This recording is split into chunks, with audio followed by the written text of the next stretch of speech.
ඔයා හිතන්නේ ඔයා කෙල්ලෙක්ට හරි කොල්ලෙක්ට හරි ලව් කරන්නේ ඔයගේ හදවතේ කැමැත්තට කියලා නේද? පිස්සුද බං. ඒක පට්ටම බොරුවක්. ඇත්ත කතාව මේකයි. ඔයා කාට හරි ආදරය කරනවා කියන්නේ ඔයාගේ මොලේ විසින් ඔයාව අන්දන්න දෙන ලොකුම ගුලියක් විතරයි. ඊටපටල හදවත ගැහනවා වගේ දැනෙන්නේ. සබාදහමට ඕන අපි සතුටින් ඉන්න නෙමෙයිද? නෑ. සබාදාමට උනේ එකම දේ.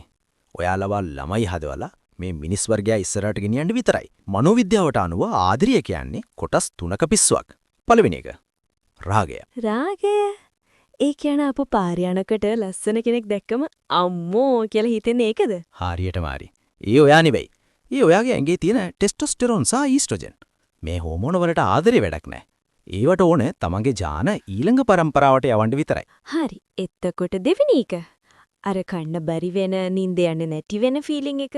අන්න ඒකට කියන්නේ ආකර්ෂණය කියලා.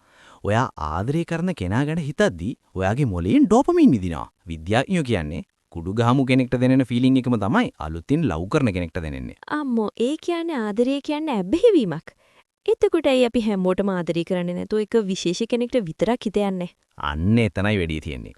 හෙලන් ෆිෂර් කියන විදිහට පෙම්වතුන් වර්ග 4ක් ඉන්නවා. ආගන්න ඔයා කවුද කියලා. පළවෙනි එක ගවේෂකයා. මේ අය ත්‍රාසයට කැමතියි. දෙවෙනි එක ගොඩනගන්න. මේ අය හරිම සාම්ප්‍රදායිකයි. පෞල් ජීවිතයට බරයි නේද? ඔව්. තුන්වෙනි එක පාලකයා. කෙලින් කතා කරන අය. මේ අය කැමති හතරවෙනි වර්ගයේ වෙන සංවීඩී අයට. ඉතින් ඔයාගේ රසායනික මට්ටම අනුව තමයි ඔයාට ගැළපෙන කෙනාව මුලින් තෝරගන්නේ. ඒ කියන්නේ ආදරය කියන්නේ අපේ පැවැත්ම වෙනුවේ සබාදාම ගාපු සුපිරිම ගේම් එකක්. අනිවාර්යෙන්ම. දැන් කියන්න බලන්න. ඔයා අර වර්ග 4න් මොන જાතිය පෙම්වතෙක්ද? පාලින් කමෙන්ට් කරන්න. මේ විස්කම් ටෙට්